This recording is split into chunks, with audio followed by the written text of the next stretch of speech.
दोस्तों, पिछले कई दिनों से आप YouTube और कई दीगर सोशल मीडिया प्लेटफॉर्म पर ये कुछ वीडियोस वायरल होती देख रहे हैं, जिसमें हम कई अलग अलग तरह की मछलियां देख सकते हैं और उन वीडियोस के जरिए हमें ये बताया जा रहा है कि ये क्रीचर्स समंदर की गहराइयों में रहते हैं, कई मील अंदर। तो क्या आपने कभी ये सोचा है कि ये अजीबोगरीब समुद्री क्रीचर्स बाहर जमीन के इतने पास क्यों आ रहे हैं? जैसे जैसे ये प्राचीन समुद्री क्रीचर्स हमारे सामने आ रहे हैं, वैसे वैसे और सवाल हमारे चारों ओर फैल रहे हैं। और इन सबसे पहले एक सवाल ये है कि आखिर क्यों साइंटिस्ट ने ओशियंस को एक्सप्लोर करना छोड़ दिया है। जी हाँ दोस्तों, हम आउटर स्पेस का 15% हिस्सा डिस्कवर कर चुके हैं। अप्रॉक्स गालिबन जितना मुझे याद है 15%, पर हम अपने समंदर का सिर्फ 5% हिस्सा ही एक्सप्लोर कर पाए हैं।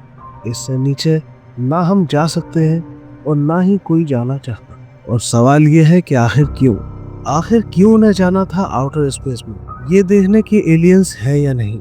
मगर क्यों किसी को ये नहीं पता करना था कि इस ओशियन में हमारी धरती के अंदर क्या है। पिछले कुछ सालों में हमने ऐसे क्रीचर्स ऊपर आते हुए देखे हैं, जैसे ओरफिश, जायंट स्क्विड्स और डीप सी जेलीफिश। पर लगातार डीप सी क्रीचर्स ऊपर आते जा रहे हैं। ये है ओरफिश। ये दिखने में एकदम तलवार की तरह शार्प और सिल्वर कलर में होती है। इसका तैरने का अंदाज सेम स्नेक की तरह है। अब इस ओरफिश के बीचेस पे आने का मामला क्या हो सकता है, ये मैं आपको बाद में बताऊंगा। पर इससे पहले एक और चीज को नोटिस कर लेते हैं। आपने अभी एक नई फिश के बारे में सुना होगा जो कि ओशियन की आउटर सरफेस तक आई है, जिसे हम कहते हैं एंगलर फिश।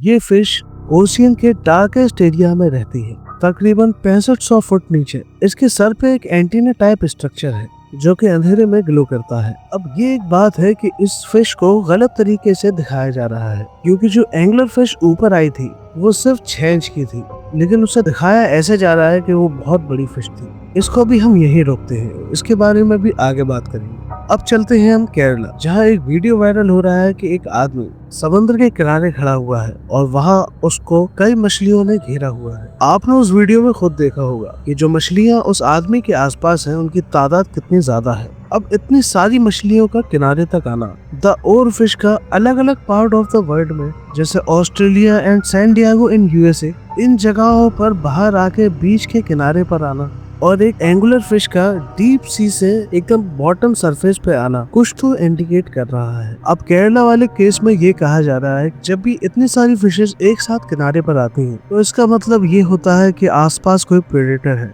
या कोई अर्थक्वेक या कोई नेचुरल डिजास्टर होने वाला है। पर जब हम एंगुलर फिश और ओर फिश की बात करते हैं, तो आप एक चीज नोटिस करेंगे कि जब आप इन फिशेस के बारे में सर्च करेंगे, जैसे आप गूगल पर जाएं और लिखिए ओर फिश, तो वहाँ रिजल्ट में आपको एक नाम दिखेगा, the oarfish, the fish of doom. Oarfish को डूम्सडे फिश बुलाया जाता है। साइंटिस्ट ये भी कहते हैं कि अगर आपको ये फिश दुनिया के अलग अलग कोने में एक साथ मिल जाती है, तो ये इंडिकेट करती है कि इस दुनिया पर कोई बड़ा खतरा आने वाला है। लोग ये अंदाजा लगा रहे हैं कि एंगुलर फिश का बाहर आना ये भी एक खतरे को दर्शा रहा है। लग ऐसा रहा है कि समुद्र के अंदर जरूर कुछ चल रहा है। मगर 1-2 दिन में हुए इन सभी इंसिडेंट्स को आप अगर जोड़ें, तो अंदाजा ये लगाया जा सकता है कि अर्थ को किसी बड़ी चीज से खतरा है। और आखिर इसके पीछे क्या वजह रही कि साइंटिस्ट ने ओशियंस के अंदर जाना ही बंद कर दिया, उसे एक्सप्लोर करना ही बंद कर दिया और वो ढूंढने लग गए एलियंस को आउटर स्पेस में। इसका मतलब ये है कि वो आउटर स्पेस से कम डरते हैं और अपने समुद्र से ज्यादा डरते हैं। इस चीज के पीछे कुछ तो वजह है। आपको क्या लगता है? कमेंट बॉक्स में अपनी राय दें। अब इन सब चीजों पे हमने बात कर ली, लेकिन आइए चलिए इसका आंसर ढूंढते हैं कि इसका ऑथेंटिक आंसर क्या होगा। एक थ्योरी ये कहती है कि ये सारे क्रीचर्स क्लाइमेट चेंज की वजह से ऊपर आ रहे हैं। क्लाइमेट चेंज होने की वजह से इन क्रीचर्स के हैबिटेट पर असर पड़ रहा है। इन क्रीचर्स को सही से खाना नहीं मिल पा रहा है। डीप सी क्रीचर्स का घर उजड़ रहा है। दूसरी वजह हो सकती है अंडर वाटर अर्थक्वेक्स और वोल्केनो एक्टिविटी। जब ओशियन का सबसे निचला हिस्सा, जिसे हम सी बेड बोलते हैं, वो जब हिलता है, तो शायद ये क्रीचर्स ऊपर आने लगते हैं, जिसका एक बड़ा एग्जाम्पल है ओरफिश, जिसे जापान के शोर पे देखा गया था जब वहां पर सुनामी और अर्थक्वेक्स आने वाले थे। तो पहला रीजन हो गया क्लाइमेट चेंज और दूसरा रीजन नेचुरल डिजास्टर।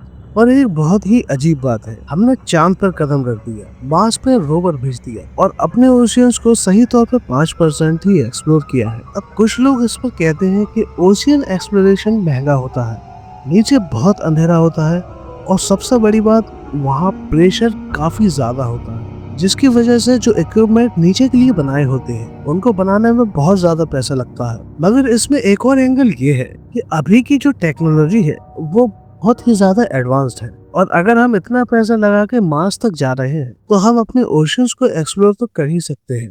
तो अगर स्पेस एक्स जैसी कंपनी पैसा लगा रही है स्पेस एक्सप्लोरेशन में, तो कुछ कंपनीज ऐसी भी तो हो सकती है जो ओशियन एक्सप्लोरेशन में पैसा लगा। अब बात ये है कि ये भी हो चुका है। ओशियन गेट नाम की एक कंपनी ने एक सबमरीन लॉन्च की थी जिसमें वो बिलियनर्स को लेकर गए थे टाइटैनिक के रिमेन्स को देखने, पर फिर वहां जाकर क्या हुआ ये हम सबको पता है। डीप सी एक्सप्लोरेशन इसलिए इतना खतरनाक है कि वहां पर प्रेशर इतना हाई है कि कुछ भी सरवाइव नहीं कर सकता। कुछ लोग ऐसा भी बोलते हैं कि बहुत सारे ऐसे क्रीचर्स हैं जो हमसे आज तक छुपे हुए हैं। अब कुछ क्रीचर्स जैसे गॉडजिला वो तो खैर नहीं हो सकता, लेकिन कुछ क्रीचर्स ऐसे हैं जिनका हिस्ट्री बुक्स में हमेशा से नाम मेंशन किया गया है, जैसे कि क्रैकन, जिसका जिक्र किया गया था वाइकिंग्स की बुक में। उसमें बताया गया था कि क्रैकन एक बहुत बड़ा जायंट स्क्विड है जिसके 4 हाथ हैं। ये अपने एक ही वार में शिप्स को तबाह कर देता था। फिर आता है मेगलोडॉन, एक 60 फीट का प्राचीन शार्क जो आज तक का सबसे बड़ा रिकॉर्डेड क्रीचर है। बहुत सारे लोगों का ये मानना है कि मेगलोडॉन बिल्कुल एक्सटिंक्ट हो चुका है, और कुछ लोग विश्वास रखते हैं कि ये आज भी ओशंस की गहराई में रहता है। और क्या आपने नेनियन के बारे में सुना है? एंटार्क्टिका के पास देखा गया एक अजीब ह्यूमन लाइक क्रीचर जो पानी की लहरों में घुल मिल जाता है।